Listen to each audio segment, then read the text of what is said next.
Hi everyone. Today we are going to discuss about selection of vendors.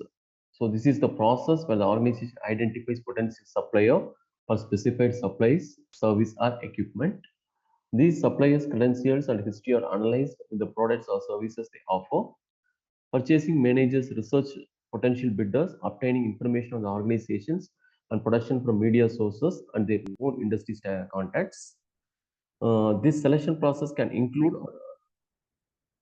or exclude international suppliers depending on organizational goals and criteria. So next we are going to discuss about negotiating. So what do you mean by negotiating? Negotiation is nothing but negotiating.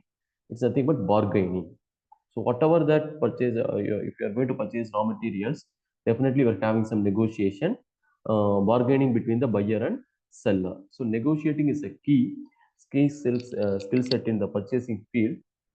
One of the goals of purchasing agent is to acquire goods for the most advantageous terms of the buying entity.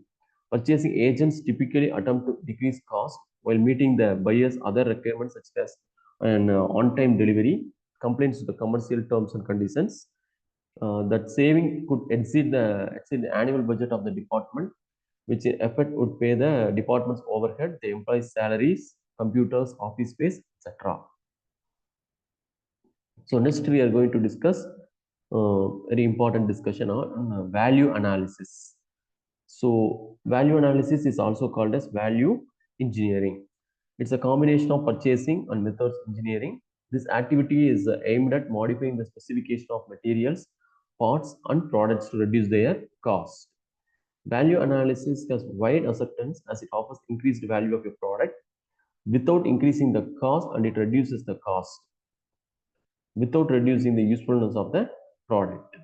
So it's widely used by many companies and governmental agencies. So value analysis is very important for every organization. So what are the steps in that value analysis? A value analysis team or committee takes a product which has been designed to produce. Then they attempt to define what function product should fulfill. The analysis committee tries to perform that function at the lowest possible cost. Comparative analysis. So what you are going to comparative? Value analysis may investigate all identical parts purchased by the company, and this investigation can expose opportunities to cut cost of some of these parts. Supplier contacts are very essential. So supplier contacts is yet another approach to value analysis.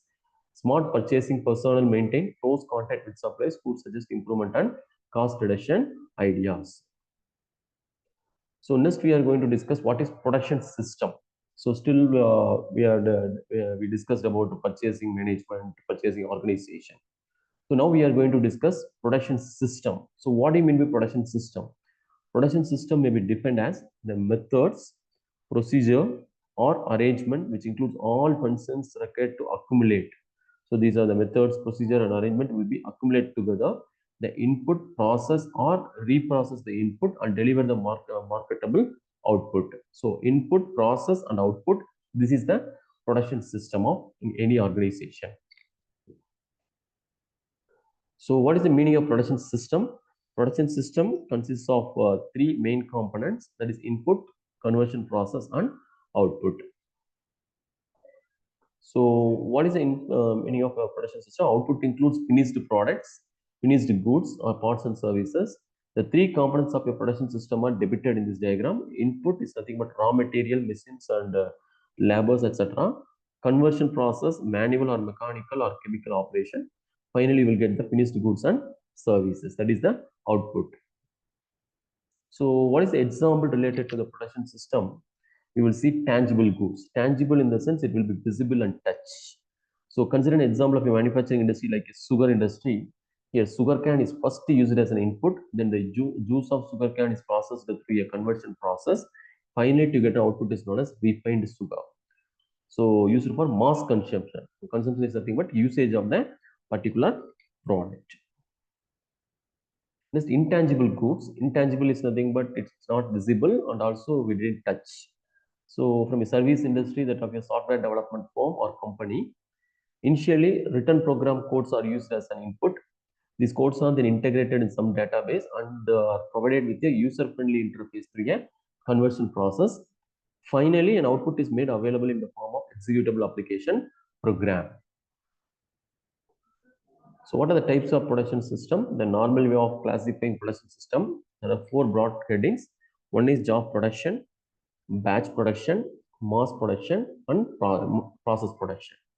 So these are the types of production we are going to discuss in that next session. Thank you all for watching. Thank you all.